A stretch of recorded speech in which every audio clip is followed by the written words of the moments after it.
Listo. Perfecto. Pues buenos días a todos. Es un gusto el poderles saludar de nueva cuenta en este discipulado de las 7 de la mañana. Damos, como siempre, gracias a Dios porque hoy nos permite tener una conexión más para poder conocer más de Él. En este caso, en nuestro discipulado podemos conocer que estamos viendo la carpeta número 2, que es la doctrina de Cristo, y vamos a comenzar con este tiempo en el cual nos vamos a retomar desde donde nos quedamos para poder nosotros tener en nuestro corazón el seguimiento de parte de nuestro Dios, que lo que Él quiere, pues justamente es algo conjunto de parte de Él con nosotros, y pues justamente Dios no se equivoca con los tiempos, sino con base a lo que hemos estado viviendo como iglesia. Es justamente de lo que se ha estado hablando y pues damos gracias a Dios porque no es un ser humano el que enseña, ni sus tiempos del ser humano, sino que justamente de parte del Espíritu Santo sabemos que si Él fue el autor de la Biblia, por medio de aquellos hombres que escribieron la palabra de Dios, podemos tener la seguridad y la certeza de que cuando lo necesitemos y cuando estemos viviendo una situación similar, el Espíritu Santo va a estar ahí para revelarnos lo que necesitamos escuchar, cómo accionar para que podamos tener todos estos elementos libres para poder nosotros no estar como quien dice solos o como a la deriva, sino previamente guiados por el Espíritu Santo para poder saber que lo que hacemos no será en base a nosotros. Así que vamos a comenzar orando, vamos a presentar este tiempo delante de nuestro Dios y cerremos nuestros ojos aquí donde quiera que se encuentre. Dios Todopoderoso, en tres personas, Padre, Hijo y Espíritu Santo, te damos gracias porque nos permites acercarnos delante de tu presencia en esta mañana como como aquellos siervos, Señor, que te buscaron desde temprano, Señor, como aquellas personas, Señor, que estuvieron como la primera iglesia, Señor. Te damos gracias porque te podemos sentir, Señor, y podemos nosotros no hacer las cosas por hacerlas, Dios, sino porque nosotros hemos tenido una convicción en nuestro corazón que lo que hacemos siempre va a ser por ti y para ti, Señor. No queremos nunca, Señor, que la honra o la gloria se pierda o se vaya directamente a nosotros, porque nosotros solamente somos instrumentos de exaltación, Señor, porque nosotros solamente nacimos para tu nombre levantar, Señor. Queremos que todo lo que podamos hacer siempre, Señor, sea para glorificarte, para aprender más de ti, para que siempre reconozcamos que no podemos solos hacer las cosas, sino que todo te lo debemos a ti y todo tiene que regresar a ti en honra y en gloria, Señor. Prepara este tiempo de discipulado, Señor, prepara los corazones y la mente de cada uno de los que están conectados y los que están viendo el video en YouTube, Señor. Te pido que tú por favor abras su entendimiento y deposites lo que necesites depositar el día de hoy en la vida de cada uno de mis hermanos, Señor. Y te pido que tú seas tomando el control de la clase como siempre, para que yo sea un alumno más en este lugar y por siempre podamos glorificarte y exaltarte. Te damos gracias en el nombre de Jesús. Amén y amén.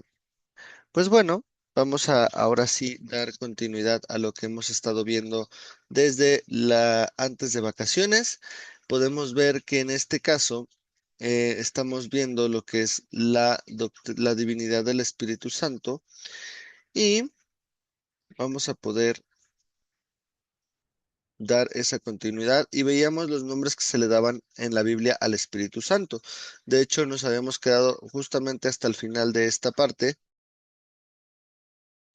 donde habíamos visto el espíritu de verdad, que está en Juan 14:17, el espíritu de vida en Romanos 8:2 y el espíritu de gracia en Hebreos 10:29. Entonces, ahora sí pasaremos a la siguiente diapositiva, donde seguimos viendo la divinidad de su Espíritu Santo, pero su deidad como Espíritu Santo podemos conocerlo más profundamente en esta carpeta.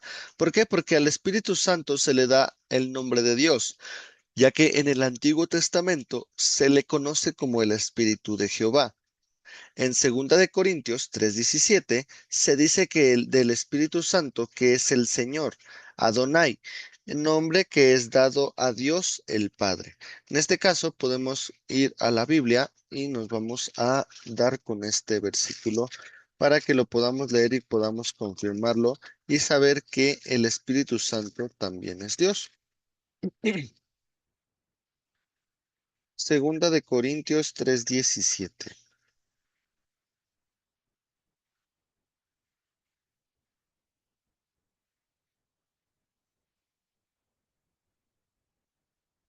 Segunda de Corintios 3:17 dice la palabra de Dios. Porque el Señor es el Espíritu, y en donde está el Espíritu del Señor, allí hay libertad. En este caso, podemos nosotros leer que Adonai es el Señor. Dios es el Señor. No sé si por ahí ustedes recuerden que tuvimos un estudio el año pasado con nuestro pastor donde veíamos que en este caso los nombres de Dios los estudiamos en cada domingo y veíamos que Adonai justamente se traduce como Dios es el Señor. En este caso, pues podemos confirmar que cuando dice aquí, porque el Señor es el Espíritu, prácticamente estamos viendo que es de una persona directa de Dios. Entonces, podemos entender que la deidad del Espíritu Santo, en 2 de Corintios 3:17, podemos entender que también el Espíritu Santo es Dios. Por lo tanto, podemos entender que también se le asocia con Dios, con el Padre y con el Hijo en todos los actos más relevantes de Dios en la Biblia, como por ejemplo, creación, revelación, en la encarnación de Cristo mismo, en su bautismo, en su ministerio, en su muerte y en su resurrección. En todos y cada uno de estos eventos, prácticamente el Espíritu Santo está directamente, pues, mm, no inmiscuido, sino directamente relacionado. ¿Por qué? Porque entendemos que todo eso lo hizo posible el Espíritu Santo para que Jesús mismo, pisando la tierra, pudiera él mismo decir que el Padre y él uno solo eran. Entonces,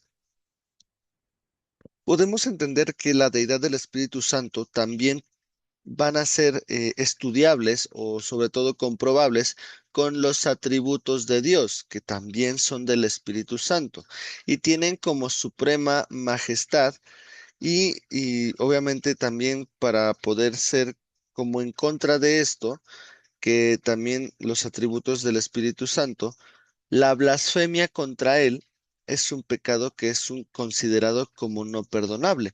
En este caso, podemos verlo en Mateo 12:31, que aquí se explica por qué, pues cuando se trata de blasfemar al Espíritu Santo, pues es algo que no se va a perdonar. ¿Por qué? Porque en este caso también en la ley de Moisés entendíamos que hablar mal o dar falso testimonio en contra del hermano o incluso hacer mal uso de la palabra, en este caso de la ley de Moisés, entendíamos que era algo que no se perdonaba y que incluso podría condenarse con muerte. En este caso, Mateo 12:31 dice la palabra de Dios. Por tanto os digo, todo pecado y blasfemia será perdonado a los hombres, mas la blasfemia contra el Espíritu Santo no le será perdonada. ¿Y por qué no será perdonada? En este caso, al no ser de hombre a hombre, porque entendemos que la blasfemia al Espíritu Santo es la blasfemia a Dios mismo. Podemos incluso entender que nuestro Señor Jesús también sufrió esta parte, porque nosotros vemos que cuando ellos, los que eran los más sabios de la ley en aquel entonces, los escribas y los fariseos, se enfrentaban a Jesús en un debate, pues más que nada doctrinal, de acuerdo a lo que ellos estaban estudiando de la ley, tal cual lo que ellos estaban viendo en aquel tiempo con la ley y con sus prácticas.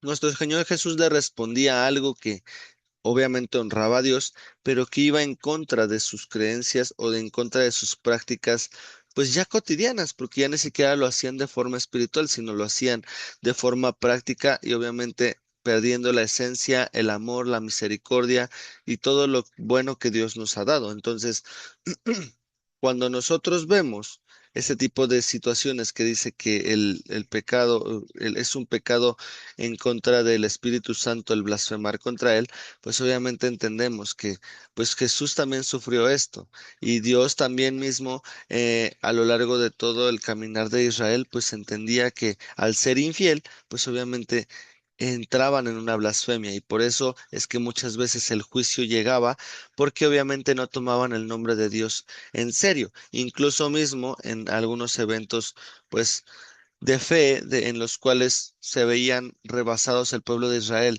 y la gente creía. Vemos que ahí Dios respaldaba. ¿Por qué? Porque la fe era mucho más grande que todas las cosas que se hablaban alrededor del pueblo de Israel. Cuando vemos que solamente se enfocaban en adorar a otros dioses y en dejar el amor primero por Dios mismo, que los salvaba y los salvaba y los salvaba y los recuperaba de todos aquellos lugares que los esclavizaban, por ejemplo, de los egipcios, de los babilonios. Todo este tipo de situaciones vemos que Dios siempre trataba de hacer que su deidad fuera respetada. Por eso es que la blasfemia incluso contra Dios mismo, pues era considerado con un juicio. Por eso de la misma forma, aquí en Mateo 12:31 se habla de que no será perdonada la blasfemia contra el Espíritu Santo, porque como lo vimos ya Dios mismo, en 2 Corintios 3:17, el Espíritu Santo es Dios. Por eso es que toda blasfemia contra Dios no es perdonada porque estamos viendo que no estamos haciéndolo contra un hombre, sino contra Dios mismo. Y Dios mismo, al ser blasfemado, no puede perdonar esa injuria. Puede perdonar lo demás, pero no el blasfemar en contra de él. ¿Por qué? Porque entonces entendemos que tomamos a Dios por mentiroso y blasfemar según el significado mismo de esta explicación es que pues obviamente es levantar mentira en contra de él. Entonces, vámonos directamente con la definición de blasfemia.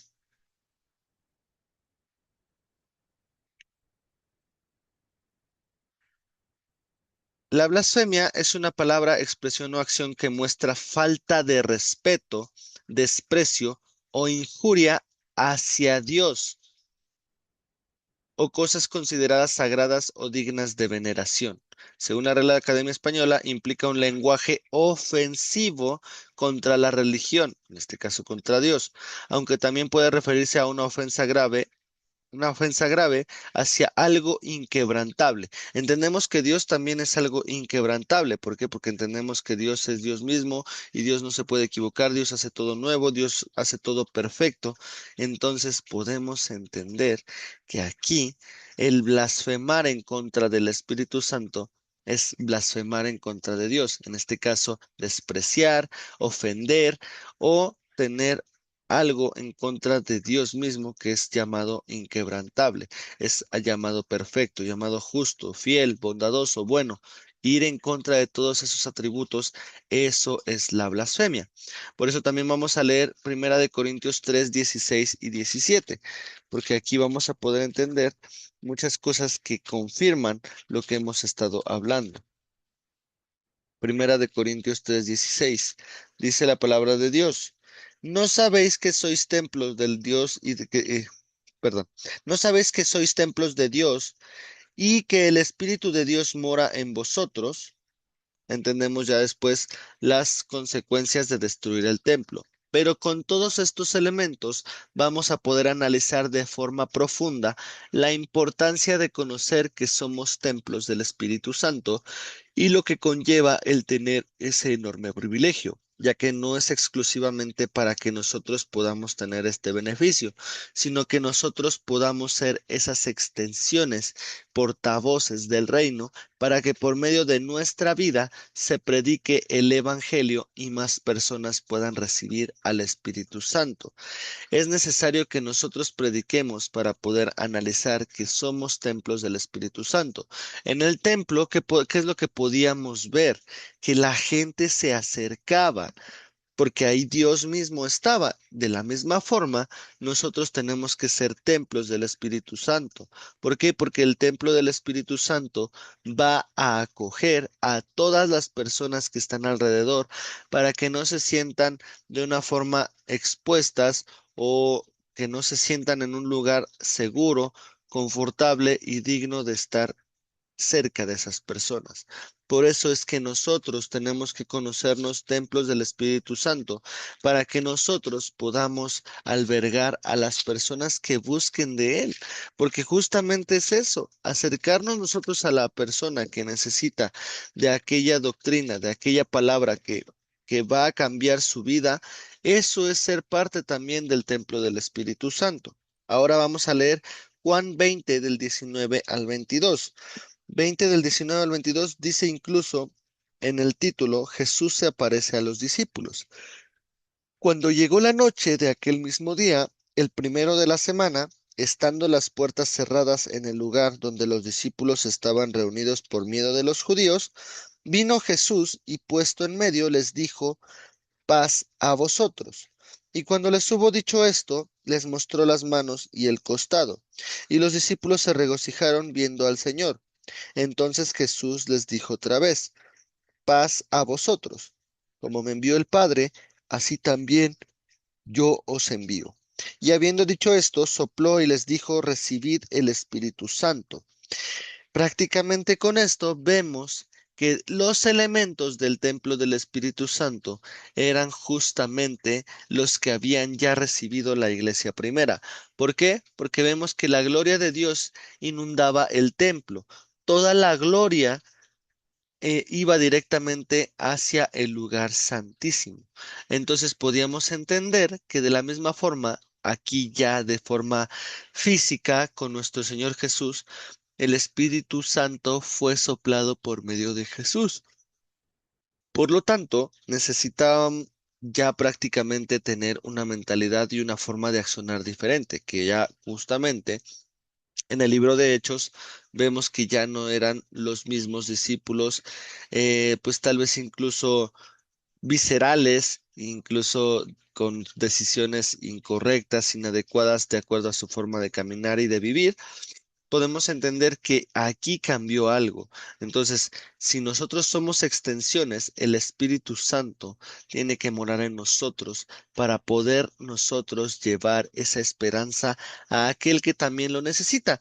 Y muchas veces también podemos nosotros tener en nuestro corazón de decir, ay Señor, pero es que hoy me da pena, hoy no quiero compartir tu palabra porque incluso ya no voy a poder pertenecer a un club social, ¿no? Y esto pueden ser a todas las edades, lo que incluso puede llegar a mermar la forma de compartir el evangelio ante los demás. Porque, es que, ¿qué van a decir? Mi familia dice que todo el tiempo les estoy predicando y que no convivo. Ay, es que me dicen que soy bien aguado y me voy a callar tantito porque creo que no es correcto.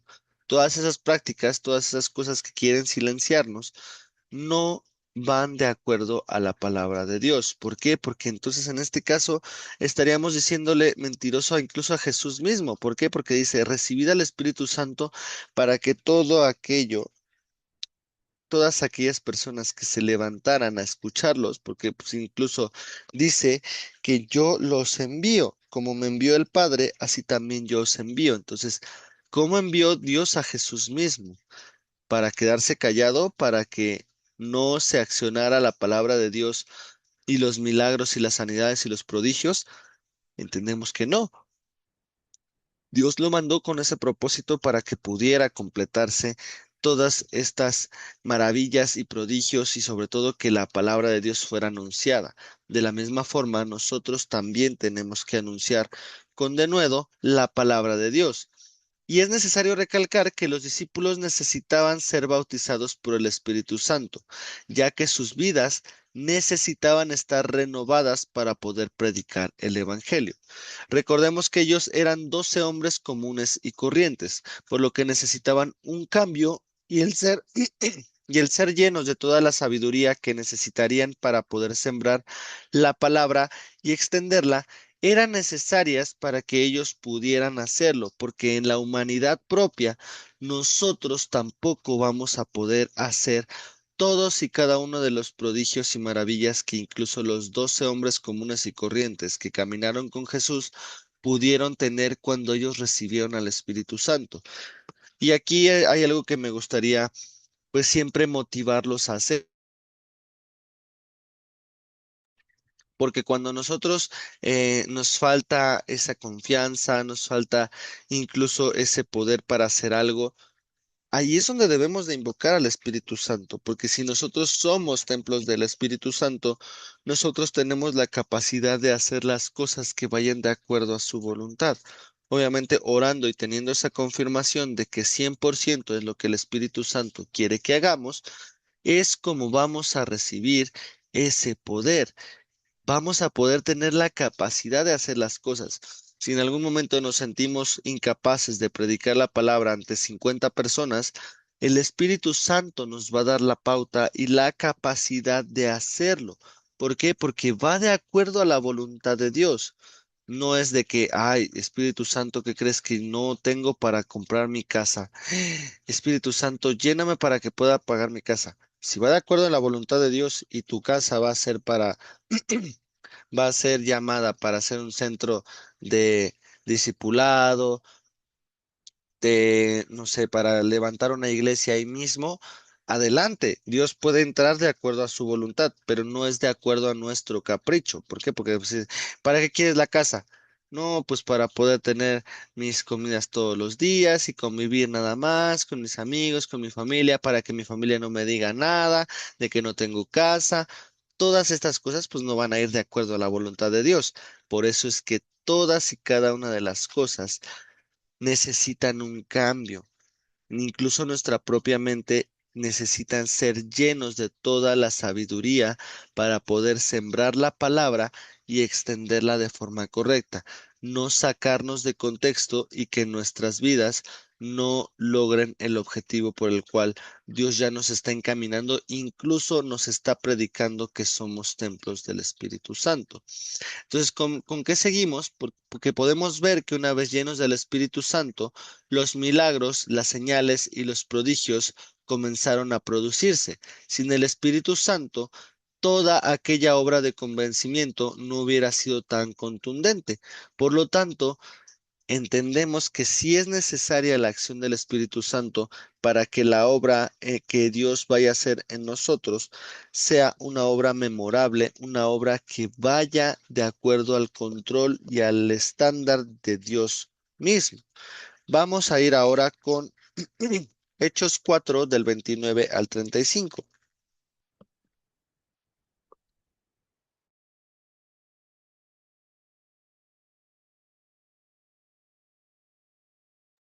Dice la palabra de Dios, Hechos 4 del 29 al 35. Dice, y ahora, Señor, mira sus amenazas y concede a tus siervos que con todo denuedo hablen tu palabra, mientras extiendes tu mano para que se hagan sanidades y señales y prodigios mediante el nombre de tu santo Hijo Jesús. Cuando hubieron orado, el lugar en que estaban congregados tembló y todos fueron llenos del Espíritu Santo y hablaban con denuedo la palabra de Dios. Y vamos a irnos directamente al 32. Tiene como título Todas las cosas en común. Y la multitud de los que habían creído era de un corazón y un alma, y ninguno decía ser suyo propio nada de lo que poseía, sino que tenían todas las cosas en común. Y con gran poder los apóstoles daban testimonio de la resurrección del Señor Jesús, y abundante gracia era sobre todos ellos. Así que no había entre ellos ningún necesitado porque todos los que poseían heredades o casas las vendían y traían el precio de lo vendido y lo ponían a los pies de los apóstoles y se repartía a cada uno según su necesidad. Esto es muy importante. ¿Por qué? Porque como lo podemos leer, ellos hablaban con denuedo la palabra de Dios, lo cual significa que predicaban con el valor, con la energía y con la decisión necesarios para hablarle a un pueblo que mucho tiempo fue considerado un pueblo de dura cerviz. Y entonces podemos entender que aquí se confirma lo que habíamos visto anteriormente como templos del Espíritu Santo. ¿Por qué? Porque dice que necesitaban hablar con denuedo. Y si podemos leer ya con calma, desde el versículo 23 del capítulo 4 de Hechos, dice como título, los creyentes piden confianza y valor. ¿Para qué? ¿Para solamente vivir una vida común y corriente? No, porque sabían el riesgo que conllevaba el que la predicación del Evangelio fuera en aquel tiempo. todas aquellas personas que predicaban el Evangelio podían ser confrontadas por los judíos, que eran los ortodoxos, los apegarte a la ley total y no al Evangelio que Jesús nos mostró, que prácticamente era la ley misma, pero con un toque de misericordia, de humildad, de mansedumbre y de que toda la gloria perteneciera a Dios mismo. ¿Por qué? Porque nosotros no estamos predicando algo contrario a lo que justamente se predica en la ley de Moisés, solamente que nosotros tenemos la oportunidad de no caer bajo juicio muertos por la gracia, porque por gracia podemos acercarnos a Dios, por gracia podemos cumplir la ley para que por gracia, si nos llegáramos a equivocar, no caigamos muertos o desterrados directamente de lo que Dios ya propuso como una salvación por cumplir la ley. Entonces, si nosotros no cumplimos la ley por alguna otra situación, por nuestra propia humanidad, podemos por gracia acceder al perdón de los pecados por medio de nuestro Señor Jesús y podríamos tener esa salvación de el castigo por no cometer al 100% la ley de Moisés. Nosotros debemos de entender que necesitamos al Espíritu Santo, ya que si no tenemos al Espíritu Santo en nuestra vida, el servicio que le pudiéramos ofrecer sería ejecutado con nuestras propias fuerzas, lo que provoca que nuestro desánimo aparezca y cualquier adversidad pueda derrotarnos. Esto es muy, muy necesario que lo entendamos porque todas aquellas actividades que requieran al Espíritu Santo necesitan orarse y pedirse con anticipación para no caer desanimados y que nuestras propias fuerzas no nos alcancen, porque sí, de verdad no nos van a alcanzar nuestras fuerzas para hacer las cosas correctamente. Por eso es que Dios en todo tiempo nos llama a ser dependientes de Él, porque nosotros no vamos a poder hacer una tarea de una forma completa que Dios nos mande a hacer si no es con el apoyo y la intervención del Espíritu Santo. Por eso es que todas aquellas cosas que necesitemos hacer siempre vayan de acuerdo a la voluntad de Dios. Esto siempre nos debe de mover y siempre nos debe de tener en nuestro corazón que todas las cosas que se hagan sean por medio del Espíritu Santo y conforme a la voluntad de Dios. Primera de Corintios 4:20 dice la palabra de Dios, porque el reino de Dios no consiste en palabras, sino en ¿qué? En poder. El poder del Espíritu Santo va a ser accionado con toda aquella persona que lo ora, que lo quiere y que lo pide. En este caso, todas aquellas cosas que pueden generarnos desánimo, si nosotros tenemos al Espíritu Santo, dice que no va a consistir solo en palabras, sino en el poder que Dios puede accionar en nosotros. Vamos a continuar con ahora en la divinidad de su Espíritu Santo las características de la primera iglesia. En este caso podemos ver que se multiplicaba, accionaba sanidades, padecieron persecución y eran guiados por el Espíritu Santo. Vamos a ver por qué la característica de la primera iglesia era que solamente también se multiplicaba y no solamente se quedaba como un grupo pequeño, sino pues obviamente al compartir el Evangelio y al Espíritu Santo a actuar con poder en la vida de aquel que predicaba, pues obviamente había un convencimiento de los pecados. Recordemos que en el discipulado hemos escuchado desde la primera carpeta incluso, podemos escuchar que la función del Espíritu Santo que era convencer de pecado, de justicia y de juicio. Entonces, si se multiplicaba, es que todas las personas que estaban alrededor prácticamente tenían esa convicción de que lo que ellos cometieron antes era pecado. Entonces, Hechos 2, 41, dice la palabra de Dios. Así que los que recibieron su palabra fueron bautizados y se añadieron aquel día como 3,000 personas. Se multiplicaba porque 3,000 personas fueron convertidas por aquel discurso de Pedro. El primer discurso de Pedro que fue ya lleno del Espíritu Santo, pues conocemos a Pedro que era un hombre impulsivo, pero cuando llegó el momento en que el Espíritu Santo actuó en su vida, provocó que la iglesia, la primera iglesia, se multiplicara con 3,000 personas de cajón convertidas en aquel tiempo. Eso es impresionante porque es una característica que como primera iglesia nosotros también tenemos que tener, no solamente al no ser la primera iglesia, sino nosotros replicar lo que en todo tiempo tenemos que escuchar y leer y volver a pedir. También otra característica de la primera iglesia es que accionaba sanidades. Nos vamos a Hechos 3:6 y dice el versículo 6. Mas Pedro dijo, no tengo plata ni oro, pero lo que tengo te doy. En el nombre de Jesucristo de Nazaret, levántate y anda. En este caso es la curación de un cojo. ¿Por qué? Porque accionaba sanidades por medio del Espíritu Santo. También padecieron persecución como lo es Hechos 4 del 1 al 2, que dice, hablando ellos al pueblo, vinieron sobre ellos los sacerdotes con el jefe de la guardia del templo y de los saduceos, resentidos de que enseñasen al pueblo y anunciasen en Jesús la resurrección de entre los muertos. Prácticamente aquí ellos tenían esta encomienda y sobre todo esta persecución. También vemos que en el 5 y el 6 dice, aconteció el día siguiente que se reunieron en Jerusalén los gobernantes. No, perdón, es capítulo 5, versículo 6. Versículos 5 y 6, y levantándose los jóvenes lo envolvieron y sacándolo lo sepultaron. En este caso, no, no, Hechos 5 6. No, perdóneme.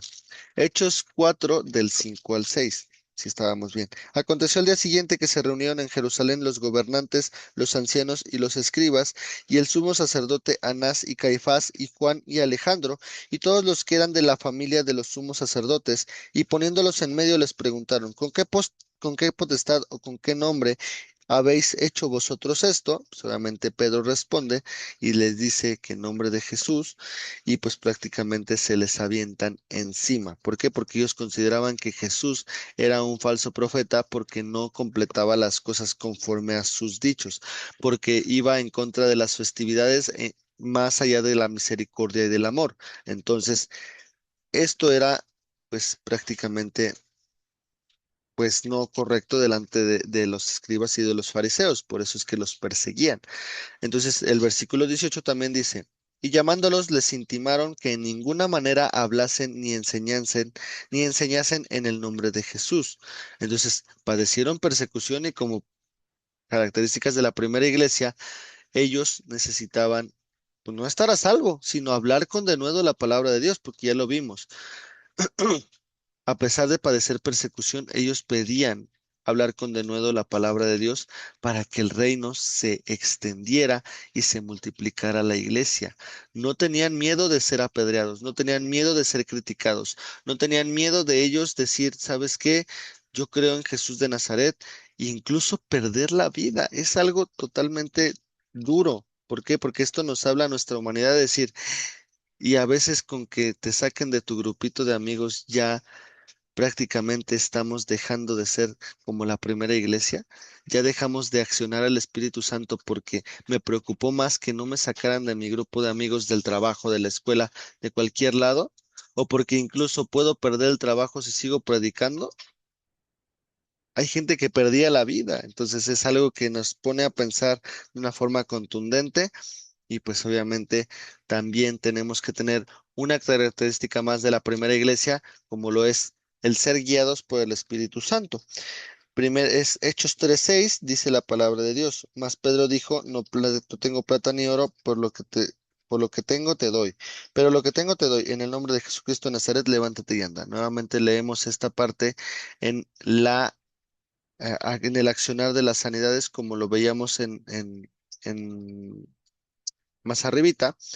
Pero obviamente dice, en el nombre de Jesucristo de Nazaret,